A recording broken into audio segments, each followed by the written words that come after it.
আসসালামু আলাইকুম ভিউয়ার্স, আজকের এই ভিডিওতে দেখাবো যে কিভাবে আপনাদের নিজেদের ফটো দিয়ে মাহে রমজানের পোস্টার ডিজাইন বা ফটো এডিটিং করতে পারবেন আপনাদের মোবাইল ফোন থেকেই।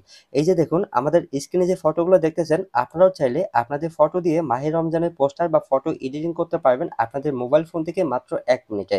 তো চলুন কথা না বলে ভিডিওটা শুরু করা যাক। আজকের এই ভিডিওতে দেখাবো যে কিভাবে এই ধরনের মাহে রমজানের ফটো এডিটিং করতে পারবেন মাত্র 1 মিনিটে।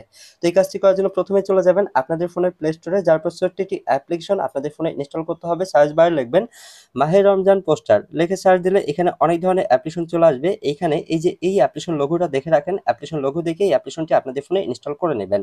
সো অ্যাপ্লিকেশনটি ইনস্টল হওয়ার পর জাস্ট এখান থেকে আপনারা ওপেন লেখাটায় ক্লিক করবেন। ওপেন লেখাতে ক্লিক করার পর আপনাদের সামনে এ ধরনের অ্যালাউ চাইতে পারে, তো অ্যালাউ করে দিবেন। অ্যালাউ দেওয়ার পর ভিউয়ার্স এখানে দেখুন সবার উপরের দিকে একটা সেটিং দেখতে পারবেন, রামাদান পোস্টার। জাস্ট এই সেটিংটায় আপনারা ক্লিক করবেন। এই সেটিংটায় ক্লিক করার পর আপনাদের সামনে এখানে বেশ কিছু পোস্টার শো করবে। তো এইখান থেকে যেই পোস্টারটা আপনাদের কাছে ভালো লাগে সেই পোস্টারটাই জাস্ট আপনারা ক্লিক করবেন। সো আপনাদেরকে দেখানোর জন্য জাস্ট আমরা এখান থেকে একটা পোস্টারে ক্লিক করতেছি। ধরুন আমরা এই পোস্টারটা সিলেক্ট করলাম। সিলেক্ট করার পর ভিউয়ার্স এখানে দেখুন গ্যালারি নামে একটা সেটিং আসবে। জাস্ট আপনারা যেটা করবেন এই গ্যালারি সেটিংটায় ক্লিক করবেন, ঠিক আছে? গ্যালারি সেটিংটায় ক্লিক করার পর আপনাদের ফোনের গ্যালারি থেকে আপনাদের ফটোটা আপনারা সিলেক্ট করবেন। সিলেক্ট করার পর উপরের দিকে দেখবেন ওকে আইকন বা টিক মার্ক আইকন, জাস্ট এখানে আপনারা ক্লিক করবেন। এখানে ক্লিক করার পর দেখুন আপনাদের ফটোটা কিন্তু এখানে অ্যাড হয়ে যাবে।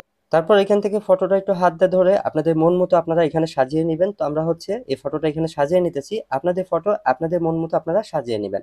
সাজানোর পর ফটোটা আপনাদের ফোনের গ্যালারিতে সেভ করার জন্য উপরের দিকে দেখবেন সেভ বাটন আছে, জাস্ট এইখানে ক্লিক করবেন। এইখানে ক্লিক করার সাথে সাথে ফটোটা আপনাদের ফোনের গ্যালারিতে সেভ হয়ে যাবে। তবে ভিউয়ার্স এখানে একটা গুরুত্বপূর্ণ কথা বলে রাখি, এখানে বেশ কিছু পোস্টার আছে, তবে সবগুলো পোস্টার আপনার ফ্রিতে ব্যবহার করতে পারবেন না। কিছু আছে ফ্রিতে ব্যবহার করতে পারবেন, আবার কিছু পারবেন না। সো এই ছিল আজকে ভিডিওটি ভালো লাগলে অবশ্যই একটা লাইক শেয়ার কমেন্ট করে আমাদেরকে সাপোর্ট করতে পারেন, বা আপনাদের কোনো মতামত থাকলে কমেন্টের মাধ্যমে জানিয়ে যেতে পারেন।